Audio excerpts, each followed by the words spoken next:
Today we're going to talk about two topics. One is nutrition, and the other one is going to be pests, controlling pests in the apiary. And when I say pests, the one I'm going to talk about today, only one is Varroa.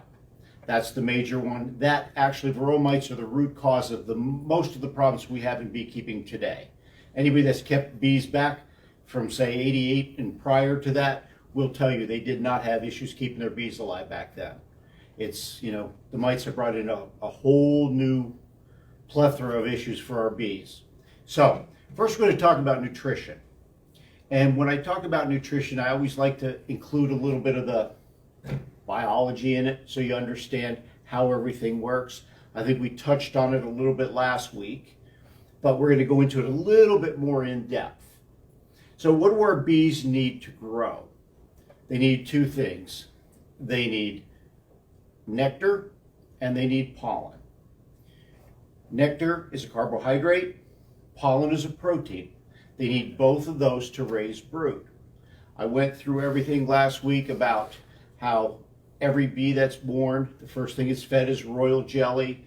The royal jelly comes from a gland in the bee's head, the hypopharyngeal gland, and to produce royal jelly, the nurse bees need to consume bee bread.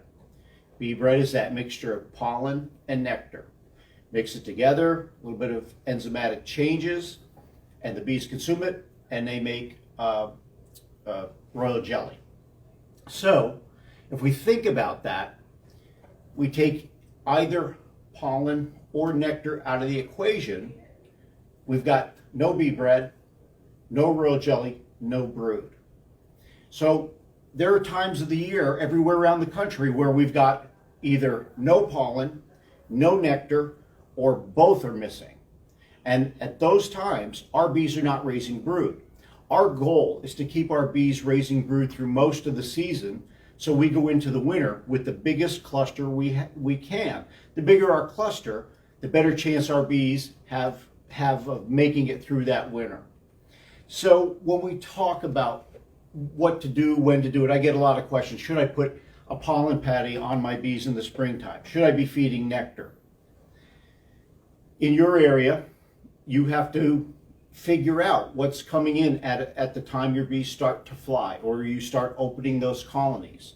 And as I said in all the other talks, I'm going to talk about what I do in Pennsylvania. You have to make it fit to your area. In my area, I know the first things that start to give up nectar are things like the pussy willows and the soft maples. Those are two of the early ones. The skunk cabbages, they give off pollen. So as I start coming into spring and my bees start flying, I can see whether they are bringing in pollen. That's easy. You just watch them coming in. You see the pollen in the pollen baskets. And nectar is I look for those blooms, those plants I just talked about. And one way I can tell what's coming in is by pulling a frame from the brood nest. When I pull that frame, I expect to see a lot of open, wet nectar in there. And then I know they're getting nectar. Now, if they don't have one or both of those, I'm going to supply it if I want them to raise brood. When we talk about nectar, I like to talk a little bit about the chemistry of it. What is nectar?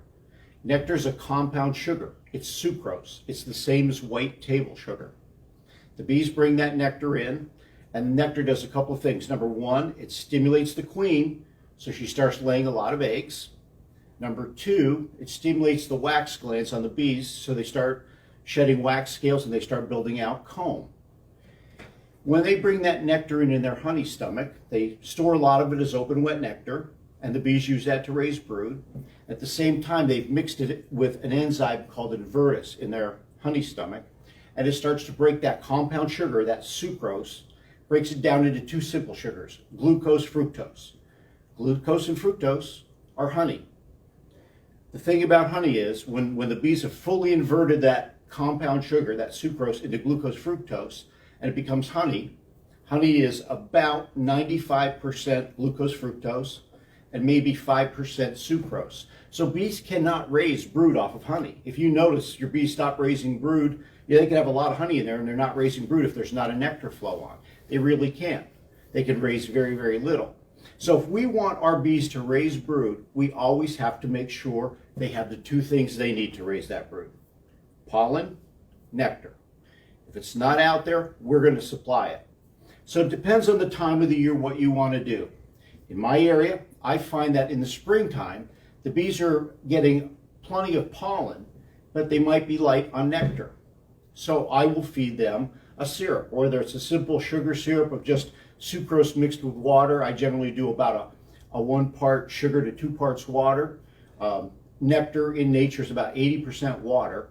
So if I do 1 part to 2 parts, I've got basically 66% water. So I've got a bit more sucrose in there, which is fine. It's good for the bees. Or I could feed something more along a commercial type of feed. I've got a feed here that I use a lot that is a combination of sucrose, glucose, fructose, all three. So the bees can store some in the comb and they can also raise brood off of it. But I feed them some sort of liquid sucrose or a commercial blend to get them raising that brood. Like I said, normally in my area, I don't have to feed them pollen. Once the season gets started, we've got a good flow on, I normally don't have to feed them anything because there's a couple things you need to know. If we're going to feed them a pollen substitute, the only time bees will take a pollen substitute is if there's no real pollen. So I've got a lot of different pollen substitutes I use. I like to use a powder. The reason I like that is because I can put that out somewhere at a bird feeder or in a pail inverted on its side. And I could tell if the bees are coming to that pollen, I could tell there's no real pollen out there because they're taking my pollen sub. And if there is real pollen, they won't touch that. So that's a good diagnostic for me to know if there's enough pollen coming into this colony. With sucrose, it's easy to tell, right? You'll know there's no open wet nectar in there. You can tell they need to be fed sucrose. So you can't just say, I'm going to give them a pollen patty. If there's real pollen, they won't touch it.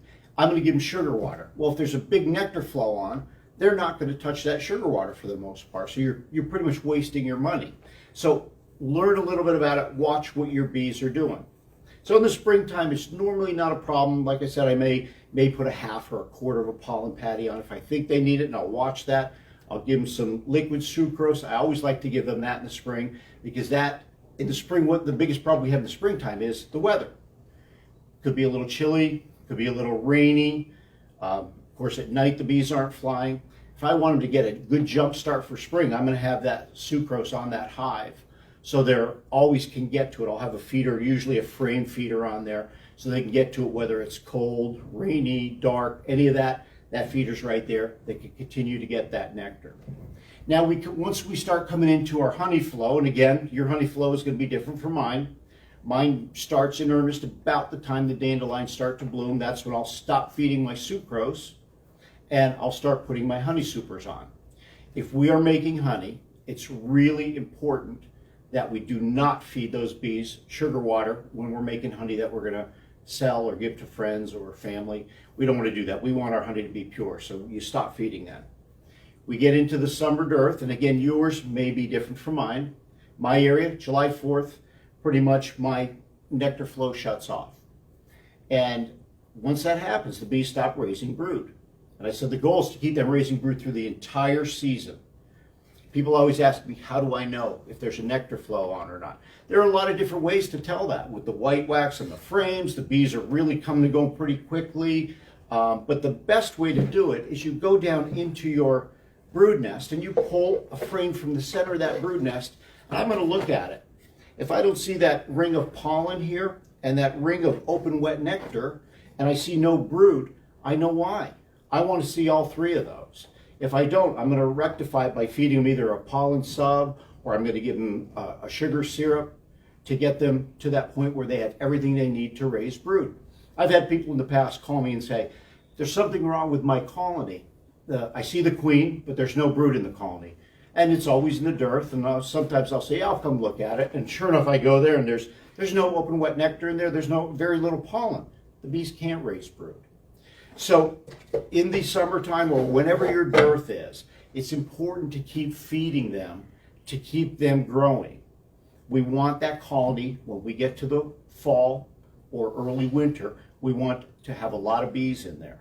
The more bees we have going into winter, the bigger that cluster, the easier it is for them to keep warm, keep that queen warm, keep those bees warm, and move up through that colony as winter progresses so they don't starve in place. So again, summertime, be aware of when your nectar flow shuts off. Start feeding those bees and don't let them stop raising brood. When you let the queen stop raising brood, by the way, if you don't feed them and she shuts down and you notice it, oh, I better start feeding. You start feeding. It takes her a while to get started again, usually a few weeks. And we're always on the clock with beekeeping. So you be ahead of that. Get to know your nectar flow. Get to know when you need to start feeding. And don't be someone who leaves your supers on, say, the whole season and pulls them off at the end. You've done a lot of different things that we'll talk about. It affects your controlling your mites. It affects feeding those bees. The end of your flow, pull your honey supers and start your feeding program. Now, in my area, I get a pretty decent fall flow. So a lot of times I do not need to feed a syrup in the fall, and I don't really need to feed pollen. I have a big goldenrod bloom up by me, so my bees bring in a lot of honey in the fall. They bring in a lot of pollen. They're usually pretty good going into winter. But if I get a colony that's light on stores, the brood nest, whether it be my 2 deeps, my 3 mediums, if that's light, if that's not packed pretty solid by, in my area about end of September, I'm going to start feeding a lot of syrup because I got to put weight on that colony to get them through the winter. Feed that syrup on there. The thing to remember with feeding syrup, a liquid feed with bees, the bees need to take that syrup. They need to dry it out to honey consistency. Honey is about 18.5% water. Well, when you mix up a sugar mixture, you're lucky if you can get anywhere close to that.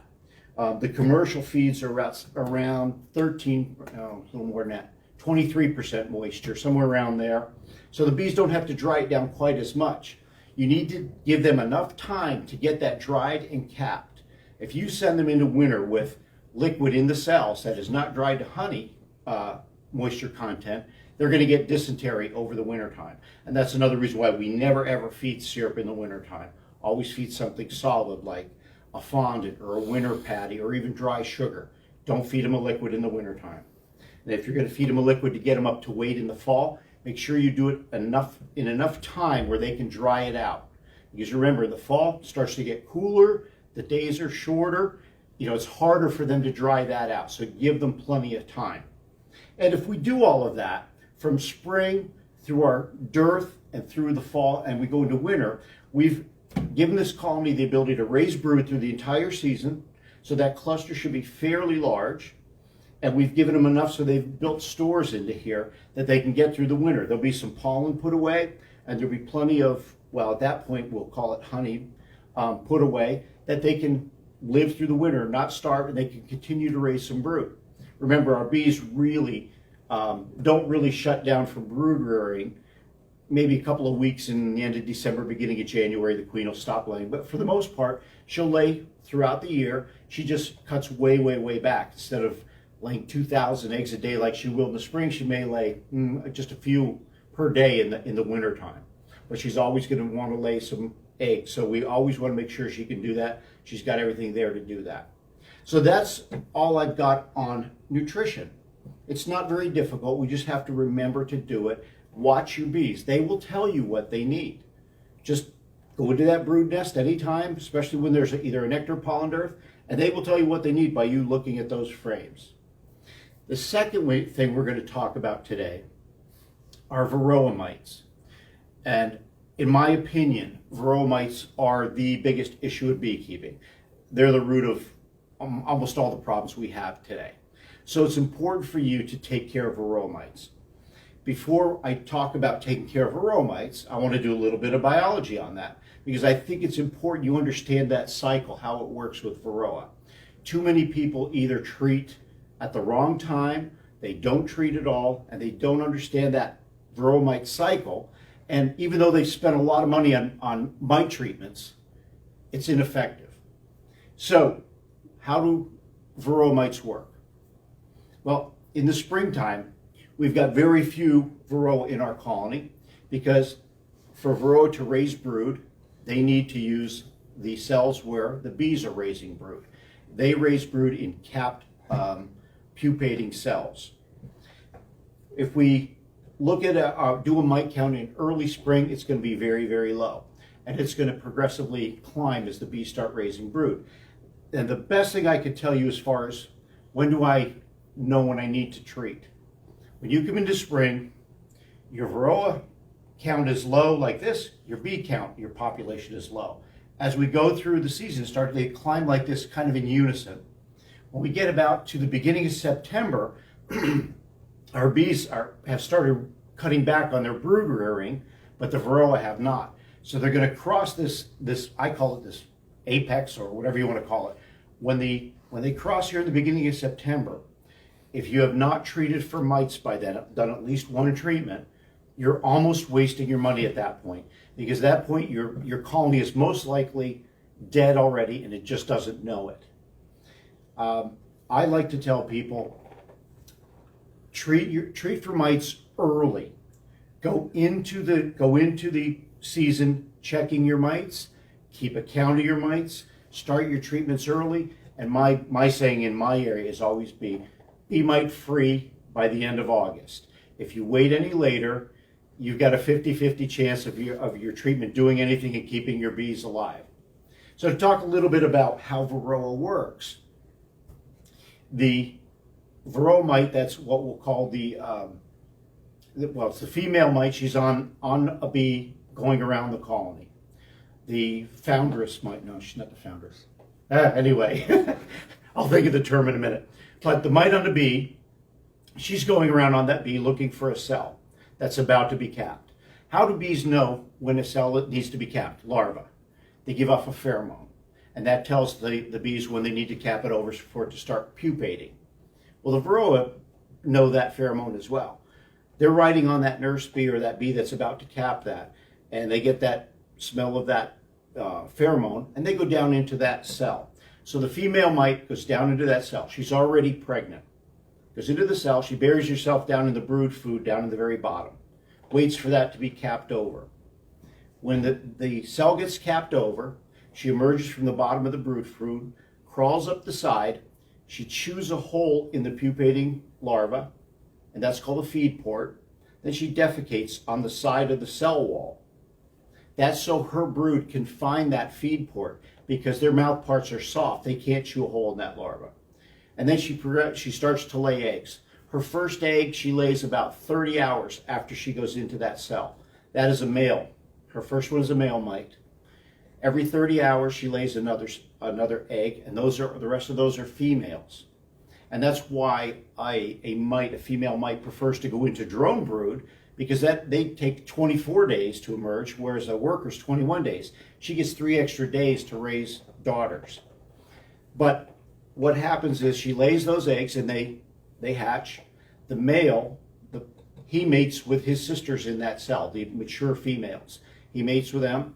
When that bee emerges from that cell, all the mature females leave. The male dies in that cell, and the immature females die in that cell. So the females leave, mites, and so does the mother who laid the egg. She leaves too. So she can do that over and over again. They don't know, studies haven't proved yet how many times she can do that.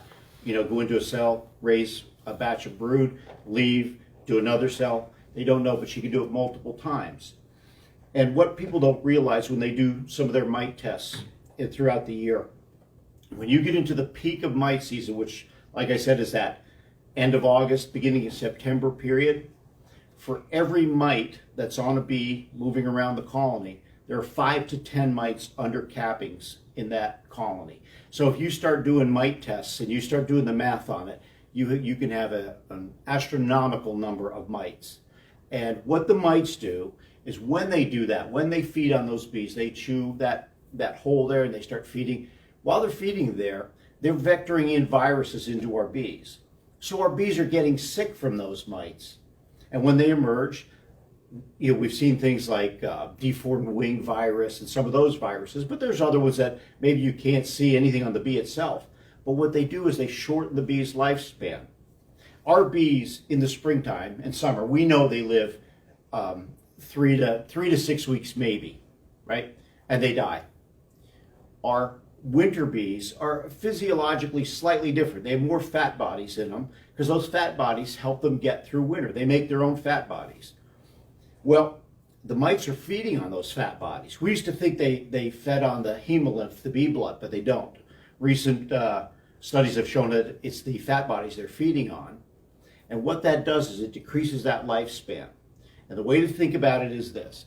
Our bees, a bee born in October or maybe late October, early November, that bee should live 4 to 6 months. That should be a bee that's in that colony come spring to get us jump started, raising more brood and growing that colony.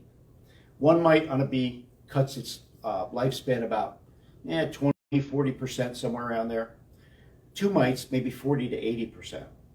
So if you've got 2 mites on one of those bees and it emerges and it comes out in the end of October, instead of that bee living until maybe April, it's going to die in December, maybe January.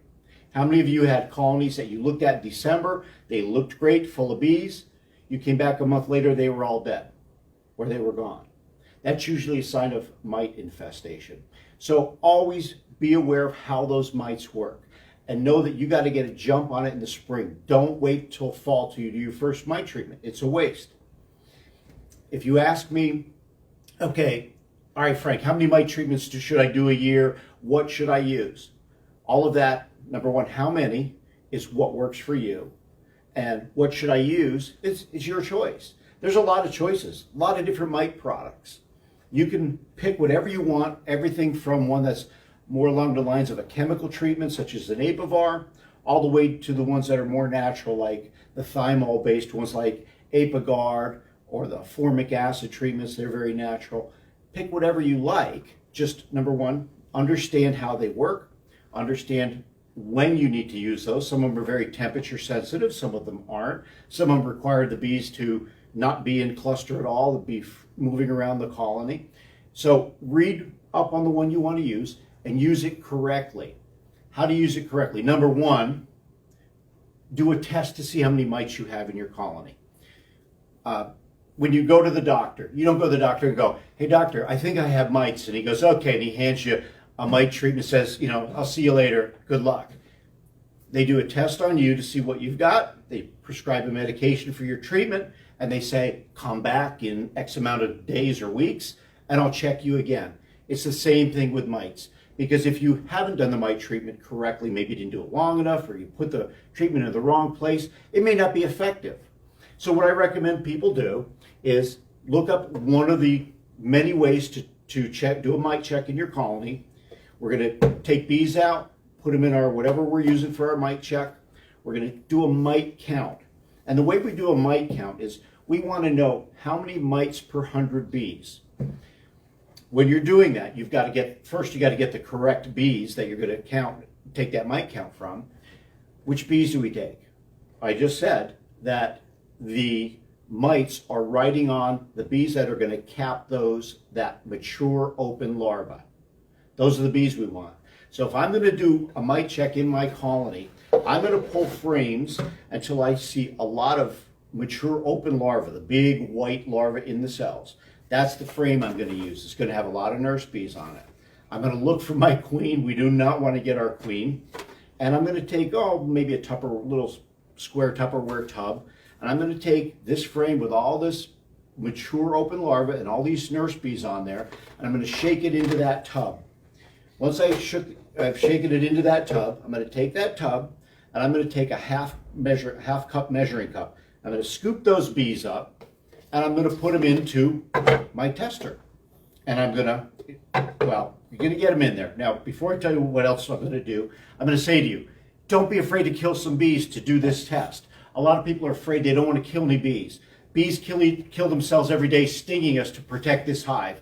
We're doing this for the good of the colony. So don't be afraid to kill 100 bees to get a good sample or a good mite count. So I'm going to put a half cup in here, which is actually about 400 bees or so, 400 bees. I'm going to put a half cup in here. I'm going to put alcohol in here. Pour alcohol till it comes up to about here. And I'm going to put my cap on. I'm going to shake it around for a while and give it good shakes up and down. And after I shake it around a while, the mites are going to, in this particular test kit, they're going to come through the holes and they're going to be on the bottom here. So I can lift this up and I can count the mites. Now I said I've got maybe 300 bees in here by that half cup. I'm doing the count by 100 bees. So if I've got, oh, let's see, we've got 12. We've got 12 mites in here. I got to divide that by 3. So I got a mite count of 4 mites per 100 bees. That is at the treatment threshold. We want to say, okay, 3 mites per 100 bees and above, we're definitely going to do some sort of treatment. So I'm going to treat. Now, whichever one of these products I pick at the time of year I'm doing this, whether it be very early spring, June, whatever, it doesn't matter, but I'm going to do a treatment. I'm going to read my treatment and see when I expect to see the best efficacy of that treatment. Am I going to wait 1 day to do another test, or am I going to wait a week? Generally, I wait a week or so, and I'm going to come back after I've done this treatment, and I'm going to do this same check again, and I hope that I come out with a mite count much, much less, like 1 mite, 2 mites per 100 bees. You're never, ever going to kill them all. It just doesn't work that way. But we want to control them, keep them at a level that it does not affect our colony.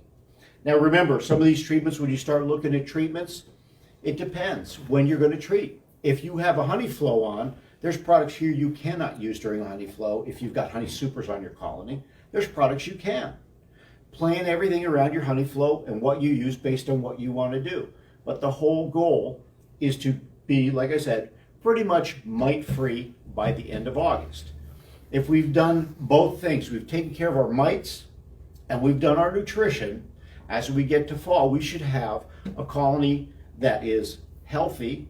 It's got enough stores put in there, has enough brood going to get us through winter. That's our goal to, with both of these things. Don't wait too late in the fall to start any of this, because I like to do my mite treatments. Like I said, my area, my flow is over July 4th, pretty much. I pull my honey supers July 4th or within a week or so of that. As I'm pulling them off, I'm putting my mite treatment on the colony.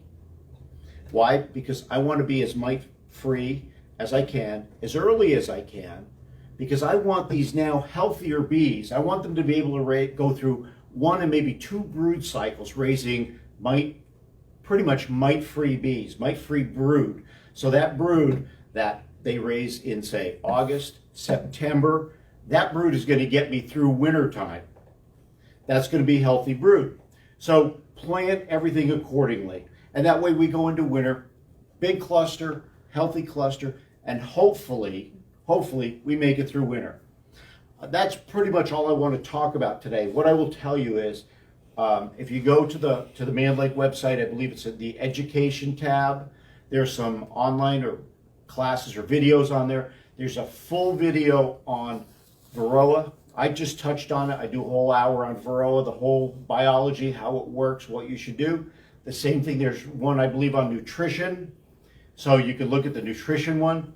And if you do those two together, you can, hopefully get to that point where you've got a healthy colony going into fall. That's all I've got today. Next week will be the last one. It's pretty much going to be a recap of the things we talked about in the first 3, plus a few tips on getting our bees ready for winter and wintering them over. 2 of the biggest things that affect us in the wintertime, and we'll talk about those. So hopefully you learned some more stuff today to help you be a little more successful in beekeeping.